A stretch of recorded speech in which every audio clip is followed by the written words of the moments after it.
Thank you, everybody, very much. Thank you. So as we begin Labor Day weekend, America's unprecedented economic recovery continues. You see what's going on. It's been pretty amazing. The United States economy added today, announced this morning, 1.4 million jobs last month, bringing the total to over 10.6 million jobs created in just 4 months. That's a record by far.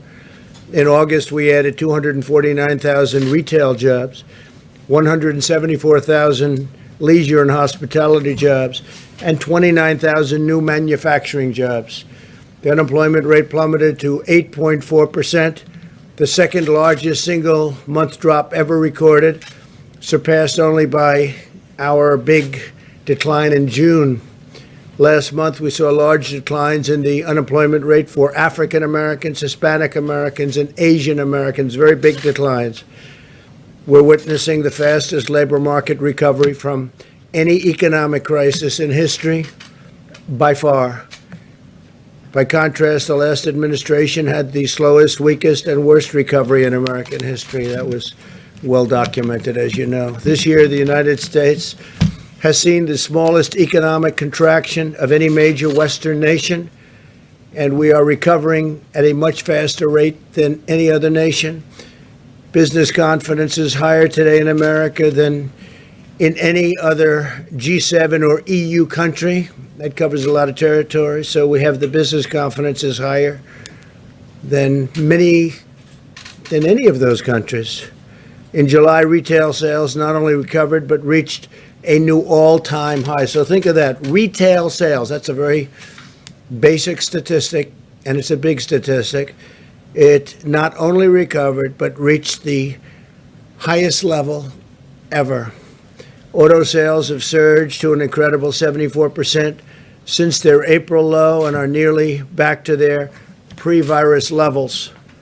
And that's been a tremendous thing. Used cars and new cars have been both doing incredibly well. Mortgage applications were 27% higher in August than during the same period last year.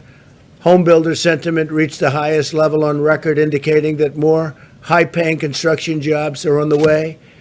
Home building has been great, and lending has been really incredible.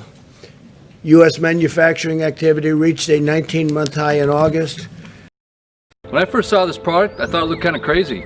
Didn't really understand what the benefits would be, but I had seen some before and after pictures on the website and thought to myself, you know what, I'm 48 years old, my face is starting to look a little bit aged, wouldn't hurt to try. So after 30 days, I could not believe my before and after picture. I literally rolled back the hands of time 10 years. And the best way I can explain this product is it's like something you've never experienced. You have about 40 pounds of resistance right there. Now I'm pushing that down as hard as I can, but when I put it in my mouth and exercise, my jaw can handle that kind of pressure no problem.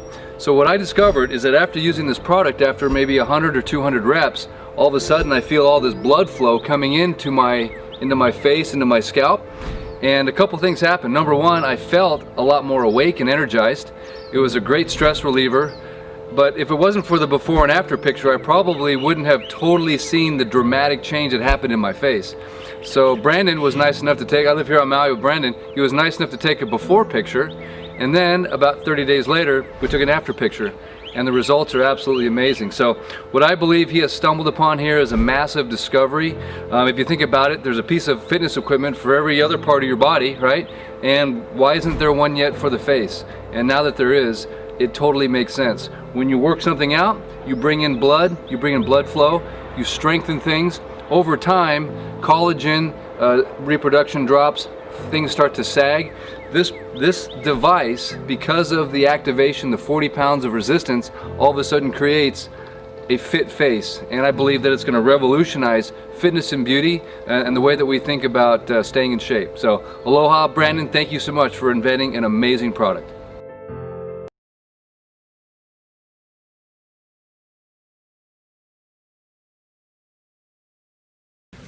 While my administration has fought every day to restore prosperity, however, Nancy Pelosi and the Democrats in Congress are holding additional China virus relief hostage to reasons that nobody understands. I guess I do. I think I understand. It's called politics. And speaking of politics, I think North Carolina, I think that Michigan and Pennsylvania and other states, they should open, the governors, the Democrat governors should open the states. They'll open them on November 4th, but they should open them now. It's very unfair to the people to have those shutdowns continuing at the level that they're continuing. Democrats are insisting on a massive taxpayer bailout of badly run blue states, stimulus checks for illegal aliens, and the mass release of inmates from jail. They want to release a lot of inmates, some of them for very serious reasons. They want to release them from jail. They want that part as part of a stimulus package. Can you believe it? It's time for the Democrats in Congress to start working across the aisle and put the American people first. Now, we have $300 billion in an account that we didn't use, $300 billion, and we are willing to use that. I would be willing to release it, subject to Congress, and use that as stimulus money, and it would go right to the American people. So we have $300 billion sitting in an account that we didn't need because things are going so well with the economy. But it would be a very appropriate thing to release that to the American people, and I am willing to do it. All we need is a sign-off. But that doesn't mean that we're going to release prisoners, some very vicious people, actually. We're not going to put them on the streets like the Democrats want us to. And we're not going to give stimulus checks to illegal aliens. They came into the country illegally, and now we give them a check. We want to give the checks to the American people. So remember, we have $300 million. It's there. We don't need the money. We don't need anything. Just let that money get released to the American people. As our economy rebounds, there's only one thing that could stop the extraordinary economic comeback and wipe out the future of American workers, and that's what the Democrats want to do with a $4 trillion tax hike, implementing things that will be really bad for our country. And this will just absolutely cripple what we're doing on regulations and so many other elements of success. We had the greatest economy in history prior to the China virus coming in. Now they want to stop regulations. They want to bring up regulations to a level, stop the things that we're doing, which are at a much smaller level, and bring up regulations at a level that nobody's ever seen before. They want to do things that will make it impossible for any economy to grow. They want to ban fracking. And as you saw, ban, and all of a sudden he sees his polls going down, and now he says, well, I was only talking about not maybe banning fracking, but he wants to ban fracking. And it doesn't matter what he wants to ban. The people that control him want to ban fracking. And whether it's Pennsylvania, Texas, Oklahoma, North Dakota, so many other states, you can't ban fracking. That would be a disaster. Ohio want to abolish American energy. I mean, that's what's going to happen. Adopt disastrous trade deals and inflict a devastating shutdown. As you know, he said, we want to shut it down. We would be willing to shut it down. And you don't shut down when we're setting records. And by the way, we're rounding the corner. We're rounding the corner on the virus. Joe Biden's blanket shutdown would collapse our economy, would cause countless deaths from suicide, drug, alcohol abuse, heart disease, and more. You know, shutdowns cause a lot of problems, a lot of very serious problems, more so than the virus itself. Biden's plan is not a solution. It's a virtual surrender. And our country is doing so well. We're starting to do so well. I think we're going to have a great third quarter. I mean, you're going to see for yourself because the numbers will be announced sometime prior to the election on November 3rd. And as you know, Joe spent his entire career sending American jobs to China and other far-away countries. For 47 years, people were pillaging our country, taking our jobs, taking our companies. And that's never going to change with that mindset and with that group. Biden is not going to be standing up to these foreign countries. He's not going to be standing up, maybe more importantly, to the people that run the Democrat Party. He doesn't have the strength to do that. He refuses even to condemn Antifa, a bad group, a far-left domestic terrorist organization. He doesn't want to say anything bad about it. His plan to appease the domestic terrorists is the exact opposite of what I'm doing. And I think you saw that last night. Yesterday, the U.S. Marshals, we sent them in, U.S. Marshals. We were waiting for local government to take care of it, but they didn't do that, so the U.S. Marshals went in, law enforcement. They took down the Antifa member who murdered a man in the middle of a street in Portland. The suspect was killed after drawing a weapon when officers attempted to take him into custody. They wanted to take him in. The U.S. Marshals, credible people. So I want to thank them for their strength, their bravery, and I really do wish that the mayor of Portland and the governor of Oregon would get going and stop the crime in that city. It'd be so easy to do.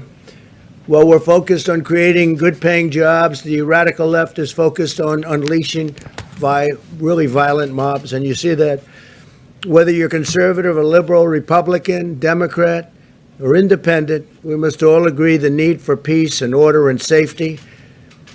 Under my administration, law enforcement is conducting arrests nationwide of rioters, looters, and domestic terrorists. The reasons we didn't put Chicago into our list, where we're holding back funds from some of these states and cities that are doing such a poor job, such an incompetent job, a job that nobody can even imagine how bad.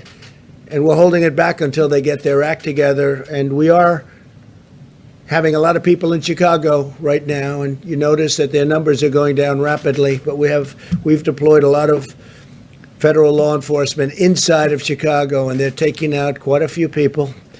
And they're being arrested, they're being put in jail, and that's why you see those numbers going down. That's why you see that, with respect to the mayor, we did not hold back funds in Chicago.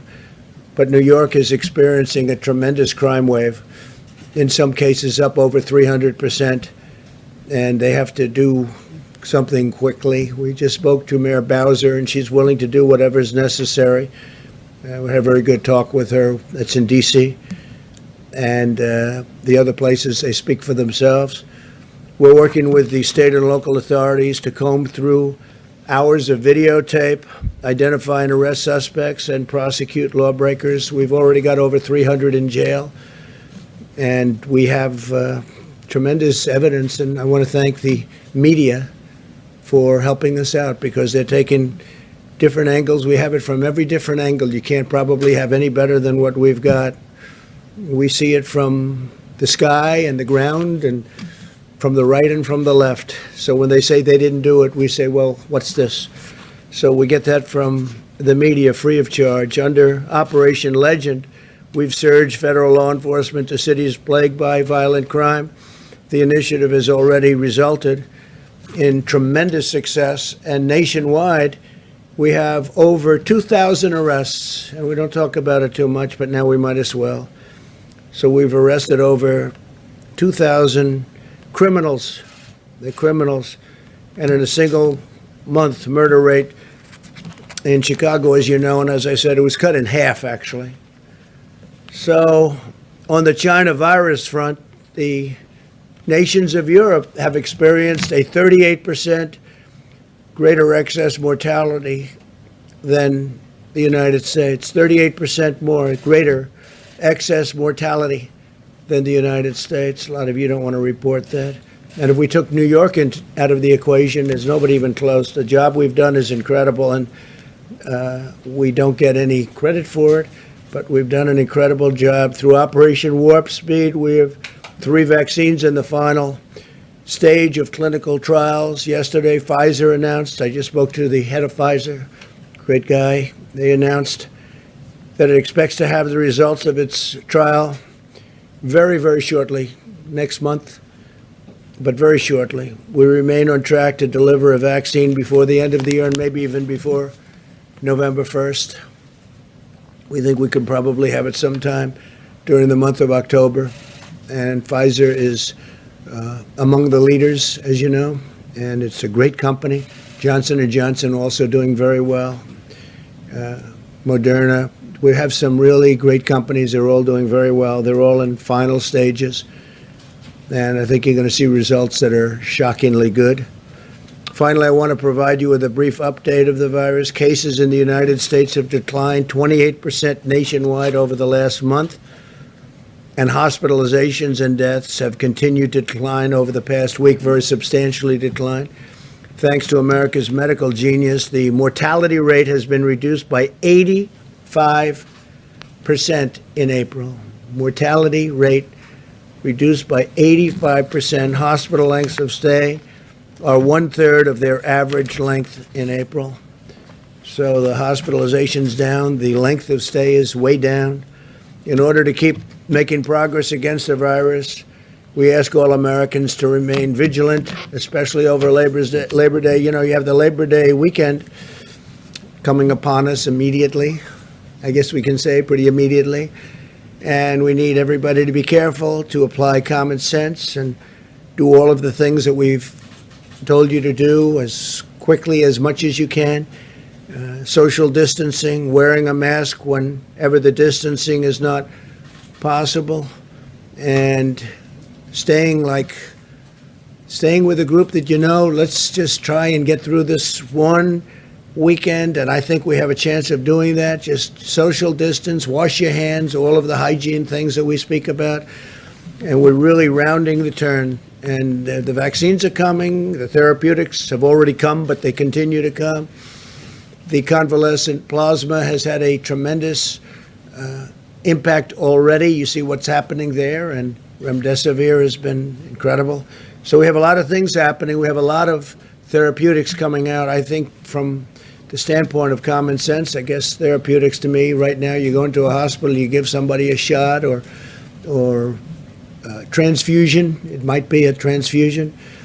Probably more than 50% are actually transfusions, and they'll leave the hospital shortly thereafter. I mean, to me, that's more important in a certain sense than the vaccine, but the vaccines will be great over the long term, the therapeutics over the short term, and also knowing you have the therapeutics, I think, is great from the standpoint of mind.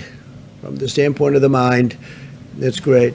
So I want to thank everybody for being here. I'm going to ask Larry Kudlow to give a couple of examples of how strong our economy is recovering, how strongly it's recovering, and it's setting records at every level, and we're doing better than every other country. And we're very proud of all of the people for doing such an incredible job. This is a V, it's a super V. Again, we have $300 billion ready to go. All Congress has to do is say use it. If they say use it, I'd like to use it without their permission, but I guess I'm not allowed to do that. I did ask that question. So Congress has to just say use it. All they have to do is say use it. $300 billion gets immediately put into our system and will really help the American people. There's nothing else to do, just a very quick statement. So I'm going to ask Larry to come up. I want to thank another man for being here today. There's a man that's an incredible leader, Lou Holtz.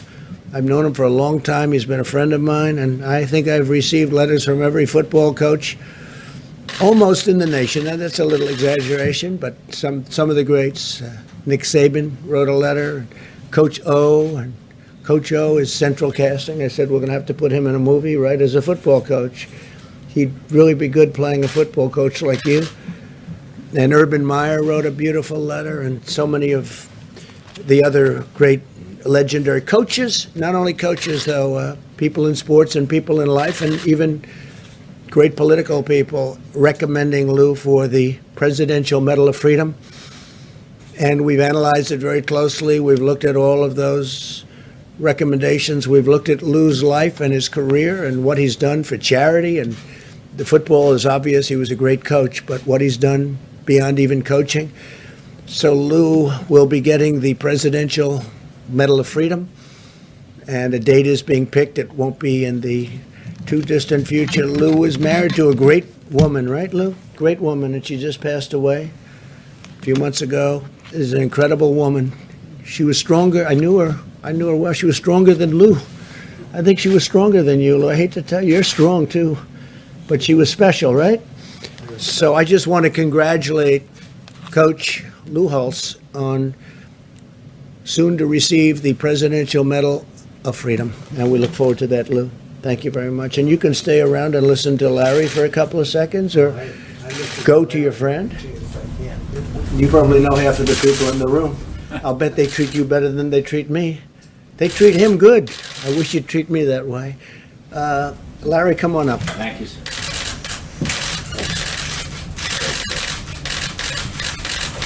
Thanks, sir. Appreciate it. Again, Coach, many congrats. Many congrats. Just to underscore the President's assessment of the economy, very strong jobs report today, 8.4% unemployment rate, 1.4 million payrolls increase, but I want to add 3.8 million increase in the important household survey, which aims at small businesses particularly, and from which the unemployment is calculated.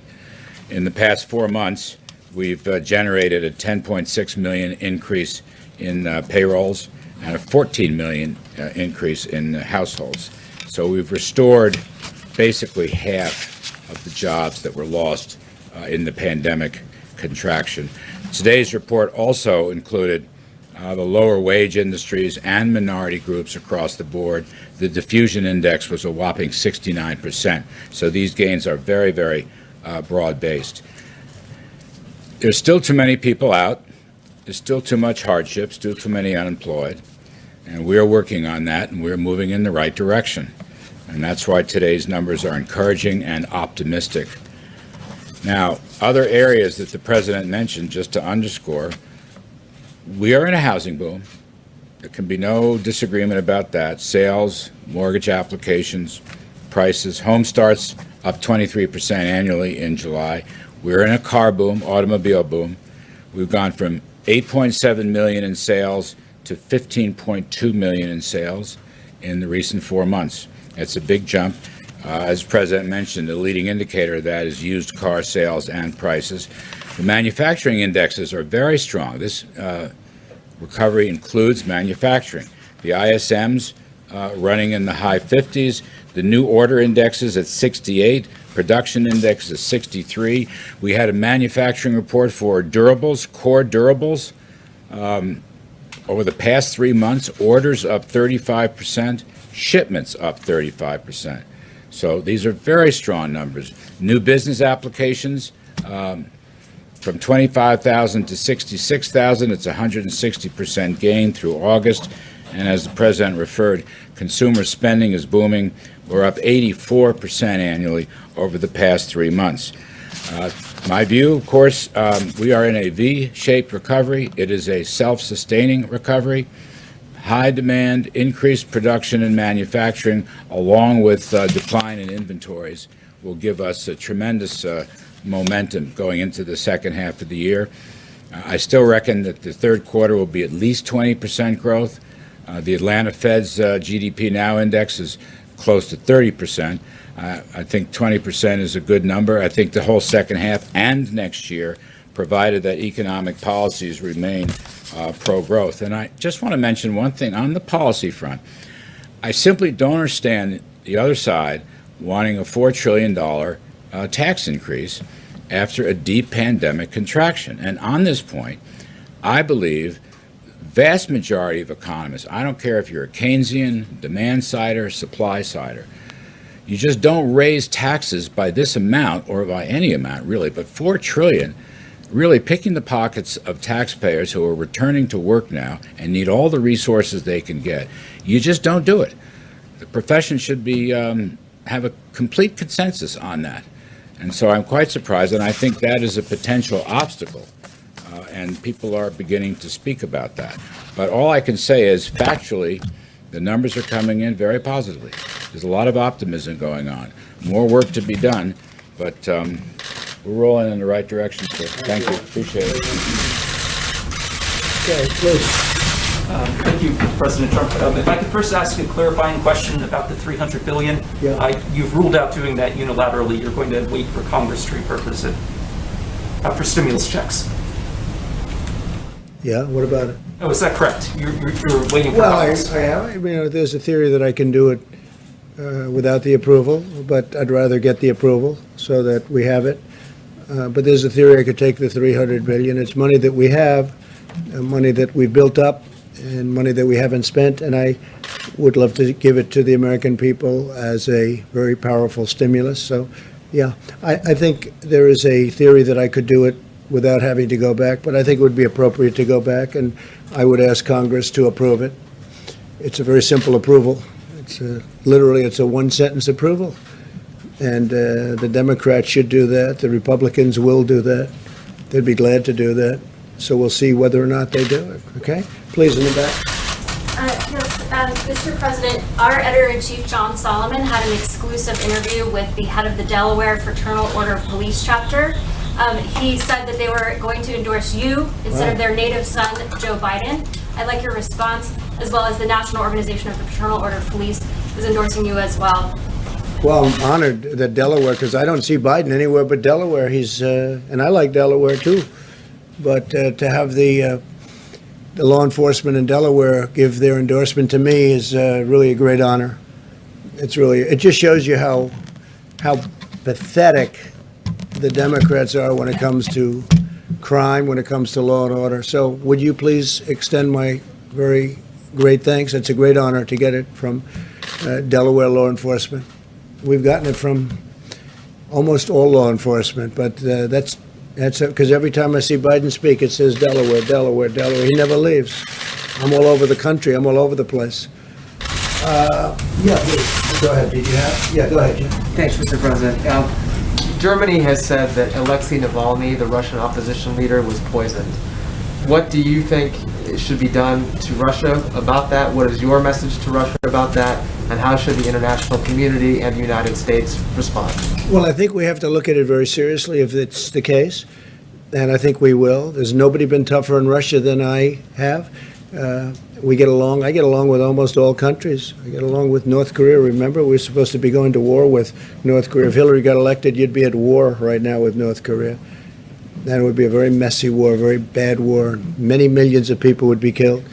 In the meantime, we've gotten along with them. We didn't get to war. Everyone said that if I was elected, I'd be at war in 1 week. It's been just the opposite. We're doing very well in Afghanistan, bringing the troops down, very low level. And other things are happening very interestingly. We have a great peace deal going on in the Middle East, actually, with UAE and Israel, and that's been received like probably very few things that many people have done. It's been very well received.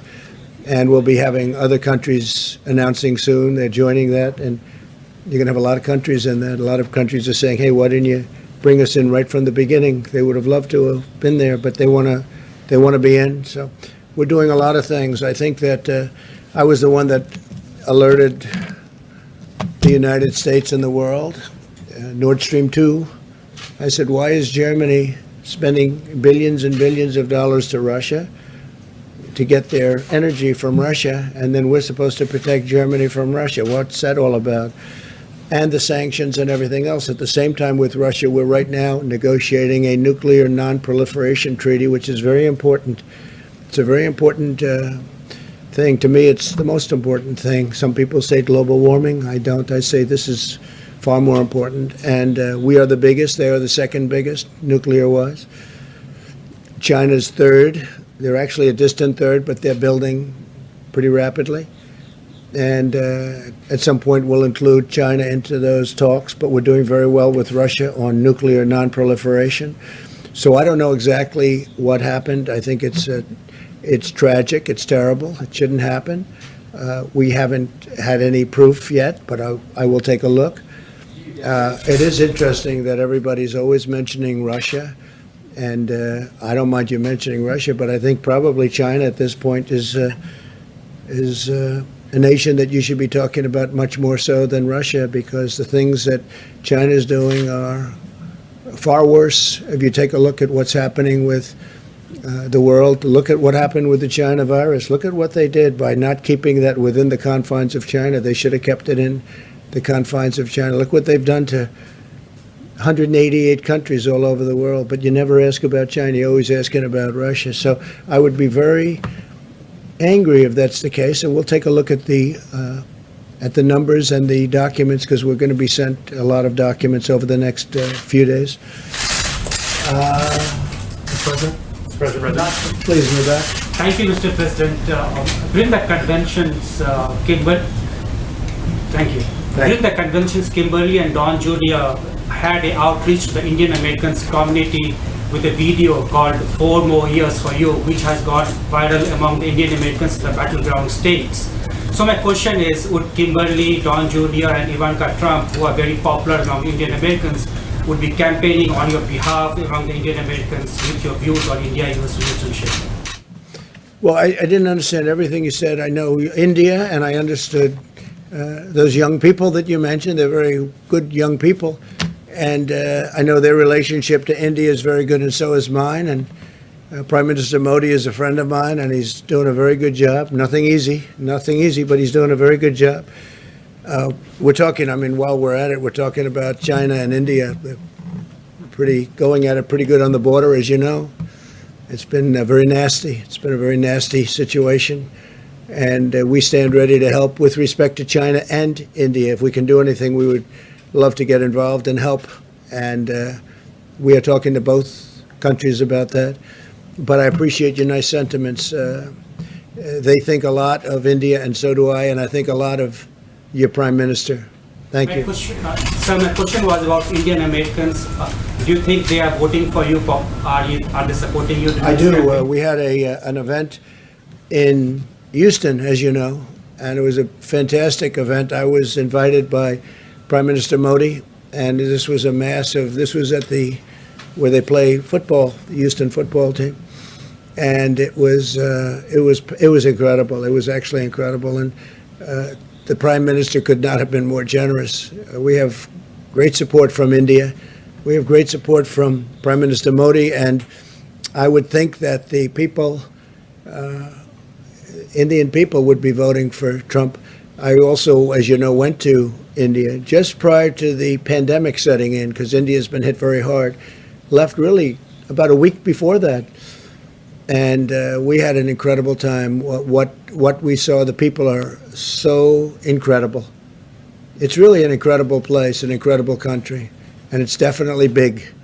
It's definitely big. But you've got a great leader, and he's a great person. Thank you, sir. Do you think China is bullying India? I hope not. I hope not. But they're certainly going at it. They're going at it much more strongly than a lot of people even understand. Yeah, please, go ahead. Thank you, sir. Go ahead, please. Thank you, sir. Just a follow-up on Alexei Novotny. You just said you haven't had any proof yet. Do you have any reasons to doubt the results from Germany? No, I don't. I mean, I don't. I hear Germany has made was it definitive or almost definitive? But we have not seen it ourselves, no. But we have not seen it ourselves. But I would certainly be okay with that. They want to do something. They want to take action. Shouldn't happen. Shouldn't happen. But again, we are working very closely with a lot of countries on a lot of different things. We've taken stronger action against Russia than any other country in the world, as you know. I'll tell you, President Putin would tell you that right now. But the fact that I get along with Russia and that I get along, frankly, with everybody right now, I'm not getting along with China, but that's my choice. I don't like what happened with respect to the pandemic, with respect to the China virus. I don't like it at all. What they've done to this world and this country and Europe and every place else is terrible. But I do get along with President Putin. But I've been tougher on Russia than anybody else by far. If you look at the Obama administration, they were weak. Look at the land they gave up. Look at what happened with respect to Ukraine. Such a big part of Ukraine given up during the Obama administration. And I don't think they would have done that with me. I don't think they would have done that with me at all. We gave tank busters and they gave pillows. Did you ever hear that expression? They sent pillows and we sent tank busters to Ukraine. So, but with that being said, if we can do a nuclear non-proliferation agreement, that would be a great thing. No, but I would not be at all happy if that were the case. And it looks like it might very well be the case. I mean, based on what Germany is saying, that seems to be the case. John? Mr. President, I want to ask you about something you said a while back. It's been talked about many, many times. Back in 2015, you said that you didn't think John McCain was a hero, that you prefer people who don't get captured. In light of all that's happened since then and all you've learned, do you regret saying that? Is it something you wish you had not said? I say what I say, and I never got along with John McCain. I disagreed with John McCain. You know that better than anybody, frankly. I wasn't a fan. I disagreed with many of his views. I disagreed with his views on these ridiculous, endless wars. I disagreed with the way he handled the vets, the VA. The VA is running much better now, and we did with the Mission Act and the accountability and all the things we've done for the VA. He was not able to do that, but I disagreed with John McCain on a lot of things. That doesn't mean I don't respect him. I respected him, but I really disagreed with him on a lot of things, and I think I was right. I think time has proven me right to a large extent. But on this notion of preferring people who aren't captured, do you? Thank you, Mr. President. Earlier in the statement that you read before questions, you spoke about how you believe that we're, as you put it, rounding the corner on the coronavirus pandemic. I do believe that, yeah. You said that yesterday as well, and I think everybody would love to see the pandemic come to an end. There's no doubt about that. But I wanted to ask you about a forecast that has come out from the IHNE at the University of Washington. And they are forecasting by January the 1st of next year that we'll have 410,000 American deaths from coronavirus, which is 225,000 from where we are right now. So can you explain how you see us rounding the corner based upon that projection? If I didn't close up our country, if I didn't stop China, highly infected, from coming in, if I didn't stop Europe from coming in far sooner than anybody else, including Dr. Fauci and others, wanted to, and Dr. Fauci was very nice. He said President Trump made a great decision. We would have far more than that. But maybe even more importantly, if I didn't close up, we would have, instead of the number that you mentioned or whatever it may be, we're about 180, we would have perhaps 1.5 or 2 million deaths right now if I went a different direction, which some people wanted me to do, and I decided not to do it. We'd have 2 million deaths. Now, a lot of countries don't report their deaths. Obviously, China's not reporting because they had far more than we did. China had far more deaths than we did, in my opinion. It's just my opinion. But they don't report their deaths, or they don't report them accurately. And I don't want to embarrass other countries, but I can tell you there are other countries where the death toll is far higher than the United States, but they don't report deaths. We report it to a level that nobody reports it. We also do testing in cases. I watch your broadcasts and I read your information, your media outlets very, very carefully, and I look at the word cases, and the reason, I say it 100 times, nobody wants to pick it up, but we do testing at a level that nobody ever dreamed possible. We have the best tests, and we have by far the most tests.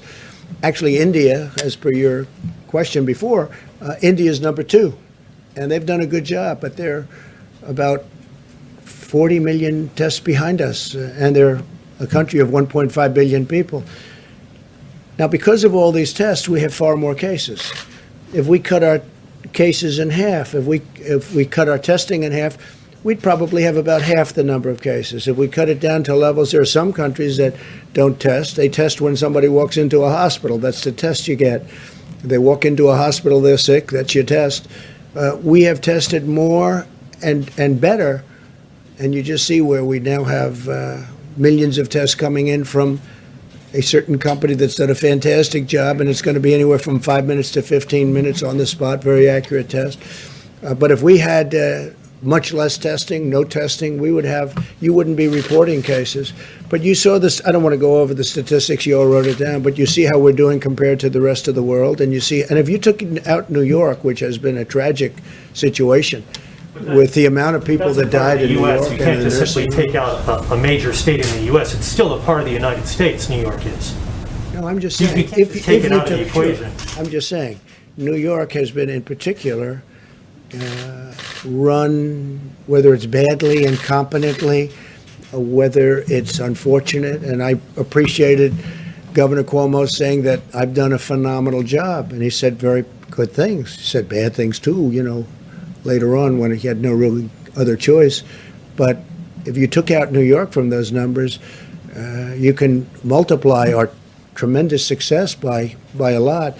But look, the bottom line is that the job we've done on COVID-19 or the China virus, China plague, call it whatever you want. There are a lot of different names, but it's been incredible. We've also helped a lot of other countries, especially with ventilators, because we are now, we build ventilators at a level that nobody ever thought possible.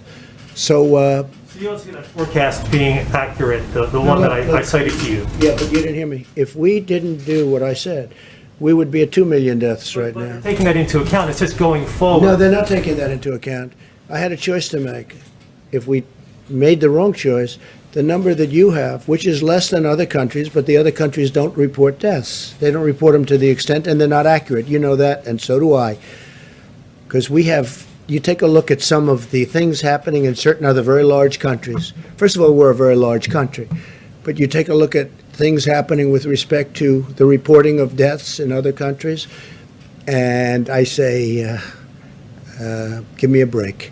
So it's been amazing. But we made some moves at the beginning. China, big. Europe, big. But the biggest of all was closing it down, understanding the disease, and we did, and now we know it's the elderly. It's especially elderly if they have heart, diabetes, if they have problems. And we're watching it, and we're watching it very closely. And by the way, we're doing super testing with respect to that, super testing. But if we did it a different way, instead of the number that you said, but basically the number that we're at now is approximately 180,000, we'd be at 2 million people right now. Could be higher than that. Have you spoken to Yeah, the please go ahead. President Putin about the Russian vaccine, Mr. President? The I Russian don't know anything vaccine? about the Russia vaccine. I'm not sure. We have our vaccine, and our vaccine is, I think it's going to be the standard. It's going to be great. These companies are incredible. They've come up with the great vaccines over the years, and that's the vaccine that probably most of the people in this room are going to want to take, right? Thanks, Mr. President. A quick clarification on my question. The $300 billion, is that from the Main Street lending program, or is that from a different part? Where are you? It's sitting in an account, has not been spent, but we're willing to spend it. No, we're willing to spend it. I'd like to get approval from Congress. There's a theory that I don't have to do that, but I'd rather be upfront, and I'd like to get approval from Congress. Let it go directly to the people. It would be a great stimulus. It's actually more stimulus than we're asking for in terms of pure stimulus. This would be pure stimulus. I wouldn't have to let prisoners go, some very evil prisoners go. Like, think of it.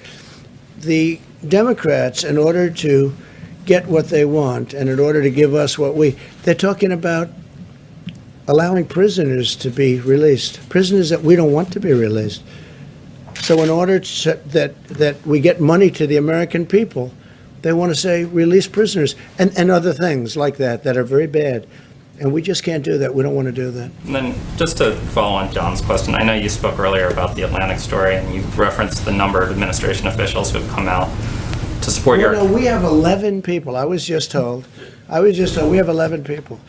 There is nobody that feels more strongly about our soldiers, our wounded warriors, our soldiers that died in war than I do.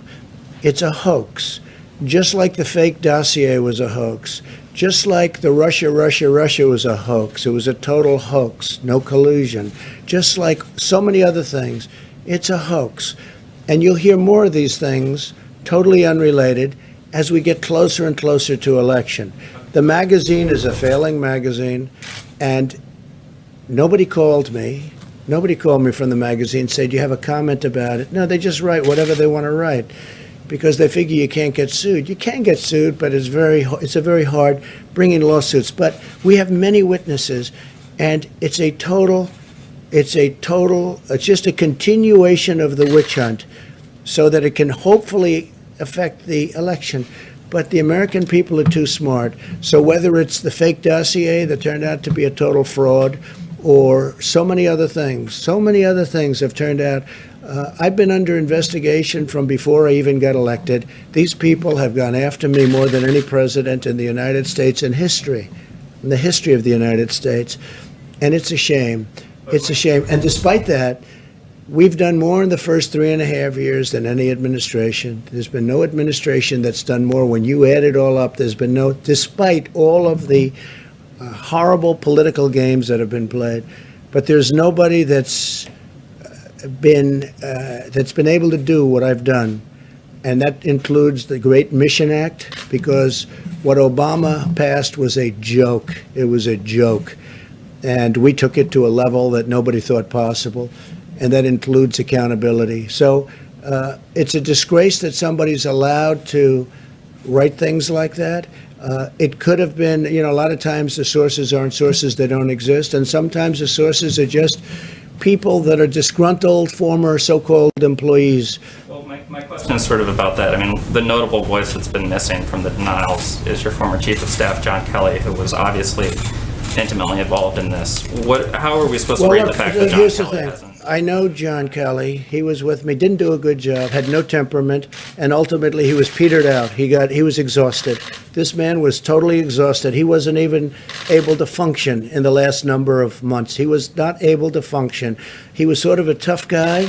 By the time he got eaten up in this world, it's a different world than he was used to, he was unable to function. And I told him, John, you're going to have to go. Please give me a letter of resignation. And we did that. And now he goes out and badmouths. Now, there are people that are jealous. There are people that are upset that they're not here anymore.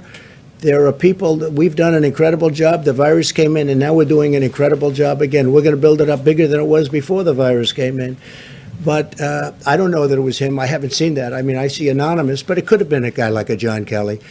Because he was, just so you understand, he was a very, you look at some of his news conferences, what happened to him. He got eaten alive. He was unable to handle the pressure of this job. This job was a tough job. Mark Meadows doing a great job, but Kelly was unable to do that. And as far as that day, I mean, we have so much proof as to going to I went to Paris and the environs, and I was all set to go. They had a rainstorm, the likes of which you've rarely seen. The fog was so great. It was as dense as I've ever seen, and I almost knew that you couldn't use the helicopter. And because they had to drive through, I guess, certain parts of Paris, the Secret Service, who, by the way, we have people here that were on the trip. They're writing a report, unable to even think about it. And I said, nope, I want to go. I insist on going. It would have taken us forever. The Paris police said, please, you can't do this. They'd have to shut down various parts of Paris. And it just was not a possible situation. The helicopter would have been very quick. They had the helicopter all set, but the helicopter could never fly in that kind of weather. So, and that turned out, and that's all documented, by the way. We have all of the information from, and probably will release that information. But I think it's a shame when a second-rate magazine, I don't read it. I know very little about this magazine, but when a second-rate magazine can write things like that about somebody that's done so much for the military, can write things like that and get away with it, where you actually ask questions on it, it's a disgrace. And you ought to be ashamed of yourself. And let me just tell you, I watched the interview with Sleepy Joe Biden, and he didn't ask questions. You didn't ask questions like that. Read the questions, yes. They were like meant for a child. Those questions were meant for a child. Smiles on faces of reporters, not like you and you. There were smiles on the reporters. What do you think? Take a look at those questions that they asked him. They were not meant for a grown-up. They were meant for a child. So I just want to tell you, it's a disgrace, because you look at what I've done for the United States military. I love those people. I've gotten them pay raises when they didn't get anything near what I've been able to do. And I've rebuilt $2.5 trillion. I've rebuilt the United States military. Now we're including Space Force. Nobody's done more for them. And then when I have to have a report read like that from a third-rate magazine that's not going to be in business much longer, I look at that and I think it's a disgrace. And then when I watch Biden getting asked questions that are really meant for a child to answer, anybody could answer, and I look at the level of question that you people ask, I mean, honestly, it's disgraceful. So I want to thank you all very much. We appreciate it, and we're doing very well. We're very, very proud of what's happened with respect to the economy, and I think that before the election, you're going to see a third quarter announced. The third quarter will be at a level that our country has never seen before. Next year, we're going to have a year that was better than last year. And I feel very certain it'll be better than last year. It'll be the greatest year we've had. And the whole reason this is working out this way is because we set a foundation for this country like we've never had before. So next year is going to be a fantastic year. But remember this, the third quarter is going to be announced sometime prior to the election, by a few days actually. And I think it's going to be record-setting type numbers on GDP and other things. Thank you all very much. Thank you.